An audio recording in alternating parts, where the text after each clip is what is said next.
ఇప్పుడు అందరూ యాంటిసిపేటెడ్గా వెయిట్ చేస్తున్న మూవీ తండే. థ్యాంక్ యూ అండి. So any update on the movie sir? Feb 7th మా మూవీ రిలీజ్. అది అరవింద్ గారు చాలా గ్రాండ్గా అనౌన్స్ చేశారు. రీసెంట్గా మా మూవీ నుంచి బుజ్జి తెలియని ఒక సాంగ్ వచ్చింది.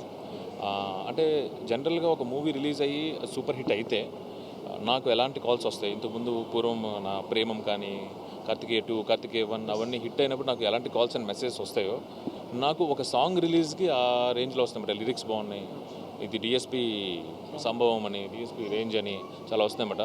హోప్స్ బయట ఏదైతే ఎక్స్పెక్టేషన్స్ ఉన్నాయో, ఏదైతే యాంటిసిపేషన్ ఉందో అది 100% Feb 7th మేము రీచ్ అవుతామని. Sir we can expect Naga Chaitanya career best performance చేయొచ్చండి. చేయొచ్చు. సాయి పల్లవి గారి పర్ఫార్మెన్స్. సాయి పల్లవి గారు పర్ఫార్మెన్స్ అనేది మీరు నేను సపరేట్గా సర్టిఫికేట్ ఇవ్వాల్సిన పని లేదు. అంటే ఈచ్ అండ్ ఎవ్రీ మూవీ ఆయన ఉంటుంది. నేను చైతన్య గారిది ఎందుకు అన్నానంటే మీరు చూస్తే ఆయన గెటప్ కానీ ఆర్ఎల్స్ ఆ లుక్స్ కానీ అతని ఈ క్యారెక్టర్కి, ఎందుకంటే ఇది రియల్ టైమ్ స్టోరీ.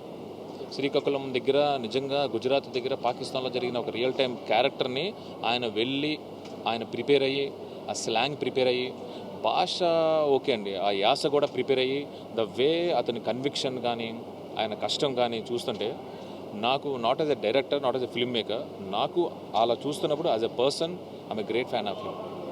సో ఆయన కోసం అన్నా కానీ ఇది బ్లాక్ బస్టర్ అవుతుంది.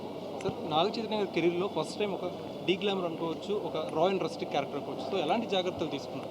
అదే ఇంతకుముందు చెప్పినట్టు, సో రీసెర్చ్ చేసి ఎన్ని జాగ్రత్తలు తీసుకోవచ్చు అన్ని జాగ్రత్తలు తీసుకున్నారు. అంటే from body language to slang. సంక్రాంతికి అండి సంక్రాంతికి మా ట్రైలర్ వస్తుంది. ఎన్ని రన్ టైం ఎంత ఉంటుంది సార్? ఇంకా లేదండి, ట్రైలర్ కట్ అవుతుంది ఇప్పుడు. థ్యాంక్ యూ వెరీ మచ్ అండి. Thank you.